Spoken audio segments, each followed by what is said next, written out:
Independência ou morte? É uma frase que você tem escutado muito, uma das mais famosas que existe.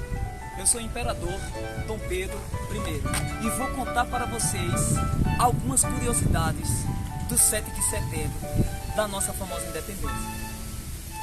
Ontem, o historiador falou a respeito da minha viagem até Santos. Pois bem, eu vou contar para vocês. Primeiro eu queria começar falando daquele quadro bonito, o quadro de Pedro Américo, aquele quadro do grito, o quadro do grito da independência. Pois bem, aquele quadro não retratava muito a realidade não. Naquele quadro me colocaram com uma pose galante, bonito, com a guarda real, aquela roupa linda. Mas você sabia que eu não estava com aquela roupa? Você sabia que aquela guarda não era real? Aquela guarda era um grupo de filhos de fazendeiros que foram comigo. Eu precisava ir resolver o conflito, só que aquela guarda, ela não era tão treinada, mas eu precisava para resolver o problema.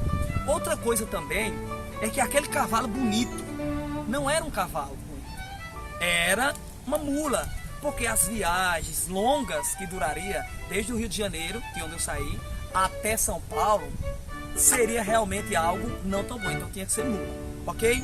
Então outro ponto também, as margens do rio Ipiranga. O rio Ipiranga não era daquele jeito, certo? Então já fica nítido a independência. Mas o dia 7 de setembro ele não é tão importante assim não. Para aquela época foi uma data comum.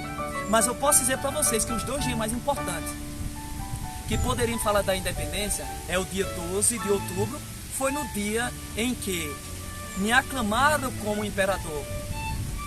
E também era o meu aniversário de 24 anos.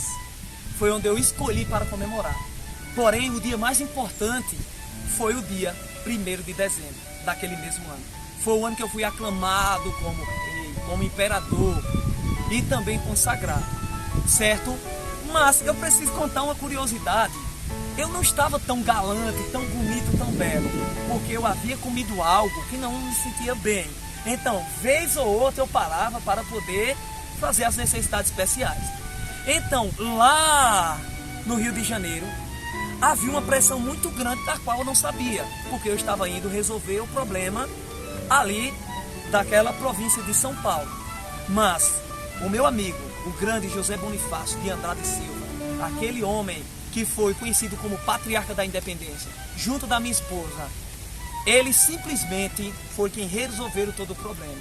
Chega uma carta de lá de Portugal exigindo que nós voltamos para lá e nos obrigando para que o Brasil volte a ser uma colônia. Pois bem, mas eu recebi muitas ameaças, nomezinho como imperadorzinho, como aquele menino, aquele brasileirinho, e isso não soou bem com a minha turma. Até que realmente, no dia 2 de setembro, quando estávamos voltando lá de São Paulo, chega uma carta enviada. Essa carta dura um tempo até chegar. Quando ela chega nas minhas mãos, dia 7 de setembro, é quando realmente eu decido junto do povo analisar, dizer o seguinte: Portugal quer nos escravizar. Está determinado de uma vez por todo o rompimento entre Brasil e Portugal. Então, é independência ou morte. E foi a partir dali que o Brasil seria esse país que nós conhecemos hoje. Porém, como você bem sabe, a independência custou muito.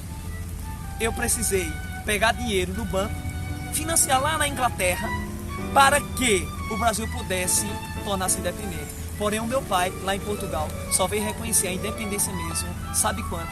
No ano de 1825, pelo menos 3 anos depois. E ainda se declarando imperador. E eu seria uma espécie de imperador secundário. Mas aí, a data de hoje, o 7 de setembro, ela é importante porque realmente ficou marcado na história como o rompimento, a emancipação política entre Portugal e Brasil. Mas outras datas mais importantes foram essas que eu citei para vocês. Então comemore, porque o Brasil realmente tem todas as suas dificuldades, mas é um país de todos nós. É aquele onde sempre devemos ser pessoas independentes e sermos pessoas amorosas como essa nação brasileira. independência ou morte.